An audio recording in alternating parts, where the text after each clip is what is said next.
Okay everyone, I am back with more Fear and Loathing on the campaign trail.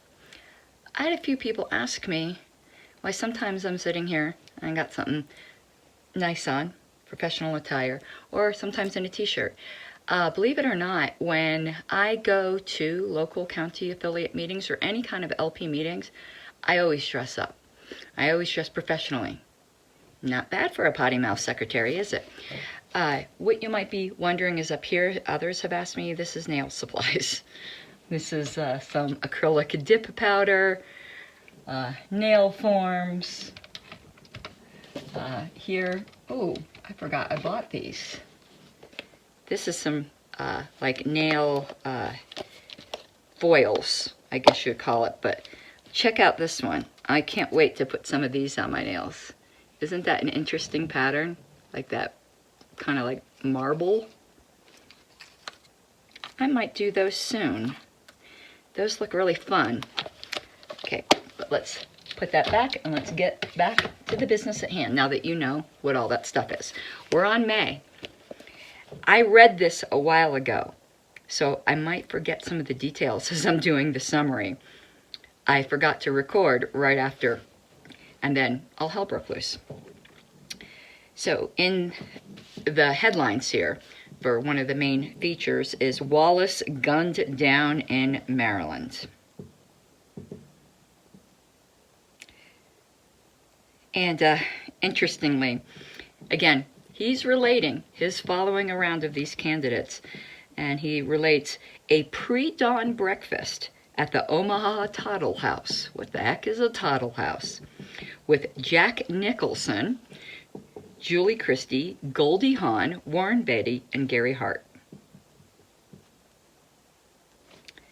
And they were fundraising for McGovern. And interesting, if you guys had I just got done doing, I think it was episode 14C of the LP time capsule, where it was talking about how McGovern is the dangerous decoy. It kind of brings this all in together. So, they're talking about the grueling campaign trail. And it says, according to the political pros, there's no other way to get elected. Go out, meet the voters, shake their hands, look them in the eye, and introduce themselves. There's no other way. So, again, this is a bit disjointed because it's been a while since I've read this chapter, and I'm kind of catching up. And it says they were in Omaha on the morning of the primary when George and most of his troop decided that Nixon's decision to try to force a showdown with Hanoi, Vietnam War, remember, made it imperative for the senator to fly back to Washington at once. And Hunter Thompson mentions here, at this point in the campaign, he was recovering from a severe case of Hutchinson's disease. And for a period of 16 consecutive days, I fed myself intravenously. Okay. Sometimes I don't know if he's kidding. But he goes and says, later that day, George Wallace was shot at a rally in Maryland, and we covered that in LP Time Capsule, about 12 minutes away from my house. It was the biggest political story of the year, and those 5 goddamn pages were still blank. He was in the middle of writing.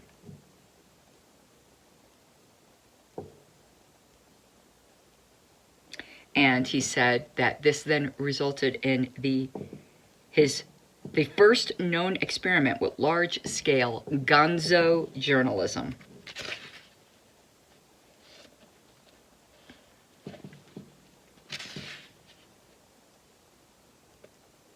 And here's funny. So they're talking about counting votes in the primary. So somebody asks, say, how many more votes do they have to count up there? The answer, as many as they need. I thought that was pretty clever. And he starts referring to these fantastic irregularities.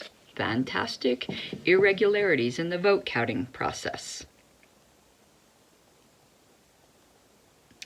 And they are predicting sheer hell on the convention floor for the Democratic nomination because he doesn't have enough. Check this out. Acid amnesty appeasement vote. I'm not so sure what's being referred to there. Is that like acid, like the drugs, or is this referring to some kind of chemical warfare? I don't really know. Oh, I think it means the drugs, because it says, Scoop Jackson comes on saying he's dropped out and saying, I'm not going to take sides in this campaign, and proceeds to attack McGovern again on amnesty, acid, and abortion. I'm assuming that means like mescaline, like the drugs.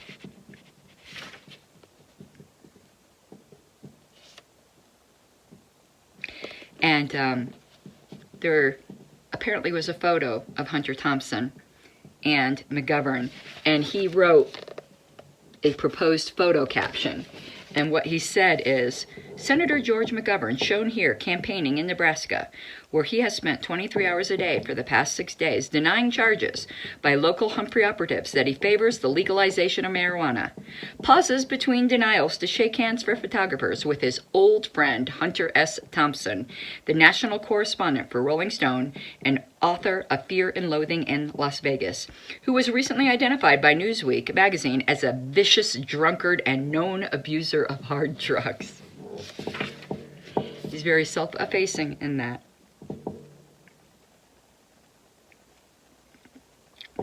And apparently, though I think he did favor these things, he spent his campaign, McGovern, angrily denying that he favored legalized grass or abortion on demand.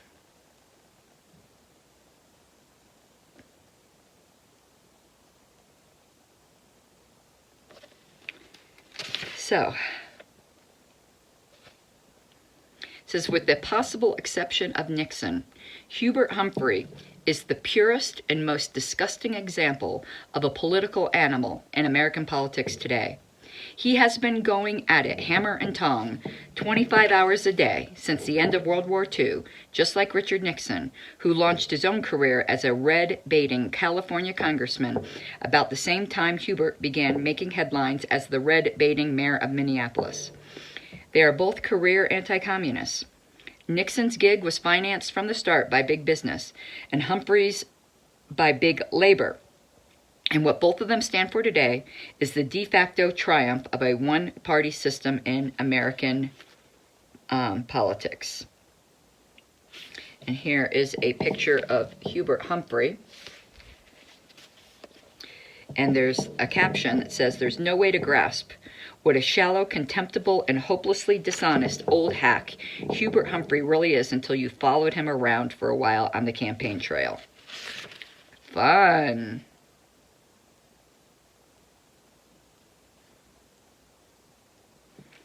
And the speculation continues that Kennedy will be getting behind McGovern.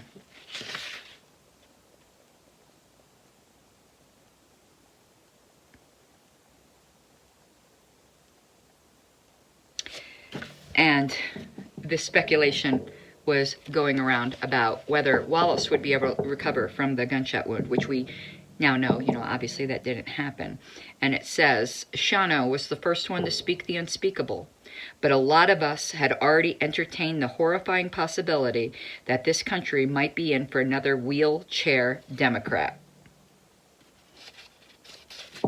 He did not recover as well as they thought he would at that time.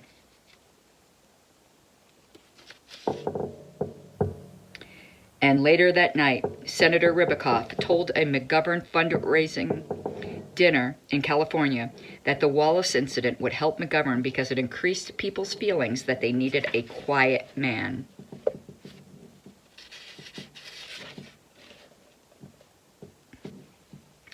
But now they're calculating how things look going into the Democratic convention. It said, as things stand now, Humphrey and Wallace, between them, will not have 1,000 delegates on the first ballot. And McGovern is a pretty good bet today to go down to Miami with almost 1,300.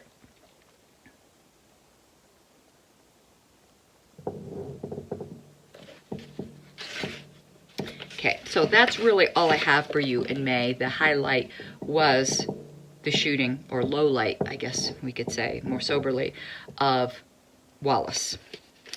I had already also started halfway reading through June, and actually I'm almost done with that. So you know what?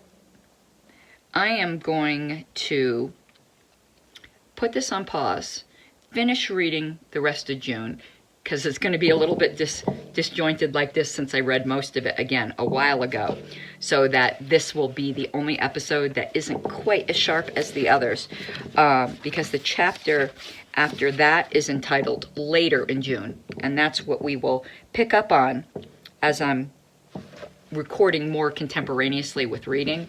We are halfway through the book. This is quite a big one, but I am going to speed up the pace, because I'd already decided which the next book we'll be going through is going to be Radicals for Capitalism. And from what I understand, that is like essential to understand the early party. Okay, let me put this on pause and I will be back. And now I'm back with June. And I like the way it starts. There is probably some long-standing rule amongst writers, journalists, and other word mongers that says, when you start stealing from your own work, you're in bad trouble. And it may be true. I'm always stealing from my own work.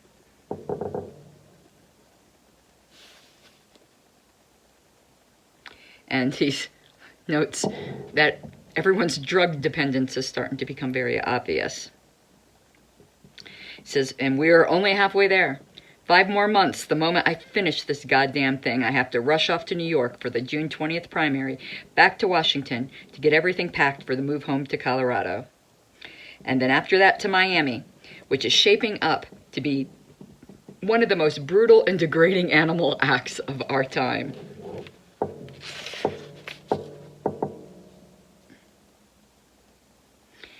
And he often goes off on an aside about his assignment with the Rolling Stone, or Rolling Stone, I don't think there's a "the" in it. He says, if you're a safe, happy, nice young Republican, you probably don't want to read about things like dope, rock music, and politics anyway.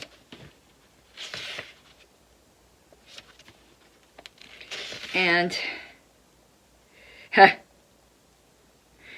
he says some book reviewer recently called him a vicious misanthrope, or maybe it was a cynical misanthrope. But either way, they were right, and what got me this way was politics.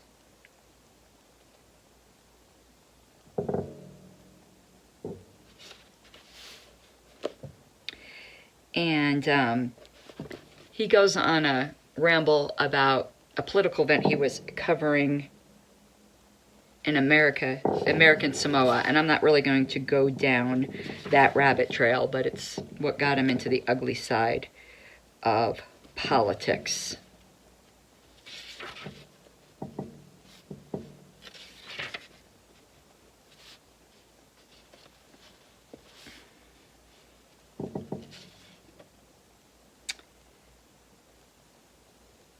And let me see here.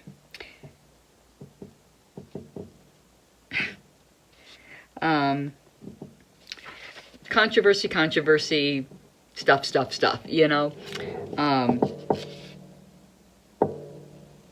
And rumors of last-minute influxes of money which never came through for Hubert Humphrey, who seems to be the ever-lurking demon in this story.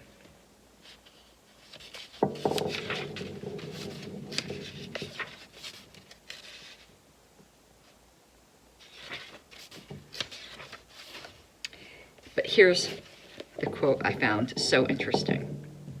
And isn't this politics? The truth is whatever George McGovern says. This is all ye know and all ye need to know. If McGovern says today that the most important issue in the California primary is the abolition of the sodomy statutes, Kirby, which is his press secretary, will do everything in his power to convince everybody on the press bus that the sodomy statutes must be abolished. And if McGovern decides tomorrow that his pro-sodomy gig isn't making it with voters, Kirby will get behind a quick press release to the effect that new evidence from previously obscure sources had convinced the senator that what he really meant to say was that sodomy itself should be abolished. But sadder on this, it talks about the effect that negative campaigning was having on McGovern and that he just didn't expect it and didn't know how to deal with it. It said, McGovern is very sensitive about this sort of thing. In 3 of the last 4 big primaries, he has spent an alarmingly big chunk of his campaign denying that behind his calm and decent facade, he is really a sort of Trojan horse candidate. And isn't that really the true face of politics? It said, in the Ohio and Nebraska primaries, McGovern was confronted for the first time with the politics of the rabbit punch and the groin shot, and in both states he found himself dangerously vulnerable to this kind of thing. Dirty politics confused him. He was not ready for it, especially not from his fine old friend and neighbor Hubert Humphrey.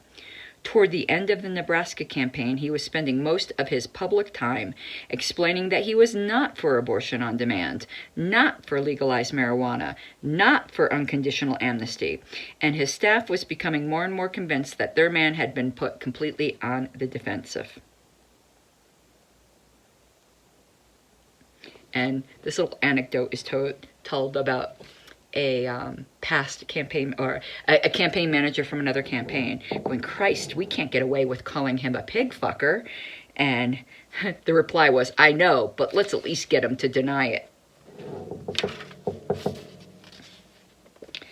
And the chapter closes, it said, with 2 pieces of bad news, or sad news, or somber news. First is that Wilbur Mills is running for president again, so someone else is entering the race. But here's how the chapter closes, which was just so strange to me. It says, another depressing news item out of Miami Beach this time says that an unnatural number of ravens have been seen in the city recently. I want to look up if that actually happened. So just look June 72 and see if there was a raven invasion in Miami Beach. Tourists have complained of being kept awake all night by horrible croaking sounds outside their hotel windows. At first there were only a few, one local businessman said, but more and more keep coming. They're building big nests in the trees along Collins Avenue. I'm very familiar with Collins Avenue. They're killing the trees and they're dropping smell like dead fish. Many residents say they can no longer leave their windows open at night because of the croaking. I've always loved birds, said another, but these goddamn ravens are something else. It seems so deliciously random. Okay, so we are now caught up, and I will do better. Very soon, we will do more in June.